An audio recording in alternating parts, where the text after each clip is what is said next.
let's begin with Rajdeep. Rajdeep, getting you in for a quick word as per you, because there's so much that has gone down. It does seem that Bhupinder Singh Hooda still in shock, where he says that this is unprecedented, Ashcharyajanak verdict. Today we've had meetings after meetings where the Congress was concerned, where even Rahul Gandhi went ahead and said that the local Congress unit put their interest above the party interest. We've had the entire leadership of local Congress unit, many of them coming out and blaming each other for what really went down. For you, who've observed this election, what according to you are the factors due to which Congress lost this election?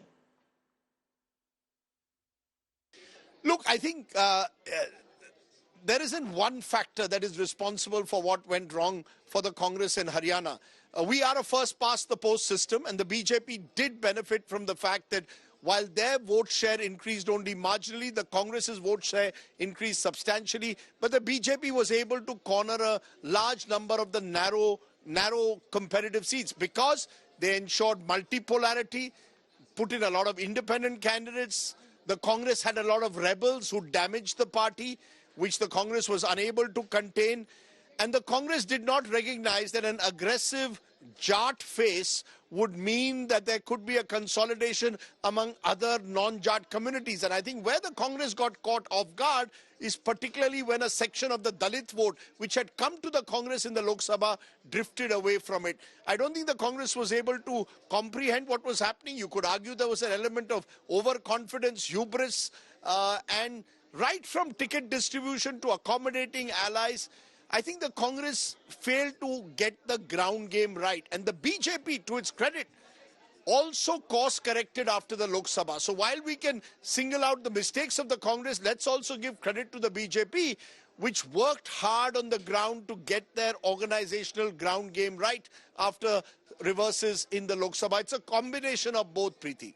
I want to bring in Rajdeep. Rajdeep, the fact is, you know, it's classic Congress. A committee has already been constituted to look into what went wrong and seek accountability. That accountability till date has never been sought where Rajasthan was concerned. Uttarakhand, Goa, it's ad nauseum. The list keeps adding up in terms of the states. The question I ask you is, do you see any change? Do you see heads roll? Do you see a massive reconfiguration? Or do you see the same old Congress continue the way it was?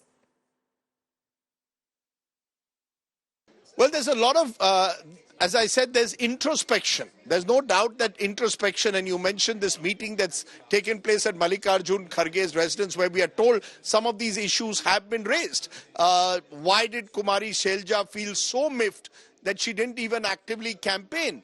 Why did Bhupinder Singh Hooda have this complete domination over ticket distribution to the exclusion of all else? What was the role of K.C. Venugopal, who is the General Secretary organization? Did he also align himself far too much with Bhupinder Singh Hooda to the isolation of all else? I'll tell you what one Congress leader told me interestingly. He said, Congress jeetti hai jab hamari bouquet hoti hai. When we have a bouquet of leaders, एक ही फूल से चुनाव नहीं जीता जाता. आपको सभी फूलों को लोगों के सामने रखना पड़ता है.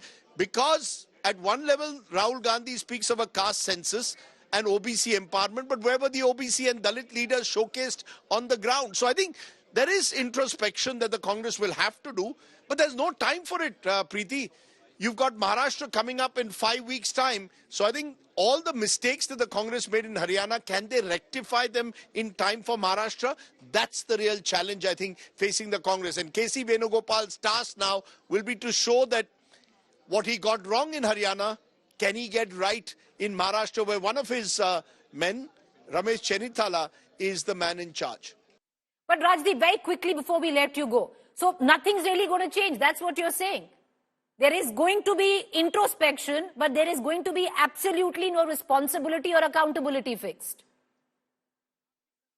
Preeti, that's a good question. The Congress party is, as the grand old party, the more things change, the more they remain the same. I don't really see any major bloodletting within the Congress party or any culling of too many senior leaders or any senior leaders as a result of what's happened in Haryana.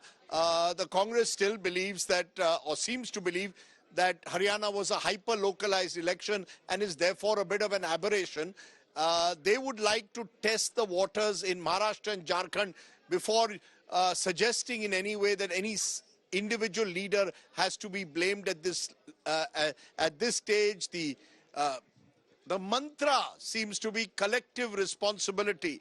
Of course, if you speak to congresspersons privately, they do believe that Bhupinder Singh Hooda made the mistake of not accommodating other leaders within the Congress umbrella in Haryana, that there were mistakes made in strategy and ticket distribution. But I doubt any of this is going to be said in public fora at this stage. What will be interesting, Preeti, is whether Kumari Shelja and indeed some of our supporters who are already speaking out will be the ones who will raise the red flag, and how will the Congress respond to that. So while for now the Congress doesn't want to hold any individual responsible, I think in the weeks and months ahead, you will certainly see some element of churning, especially in the Haryana Congress. Right. But many today are also saying that Kumari Shelja is practically equally responsible and accountable as a Bhupinder Singh Hooda.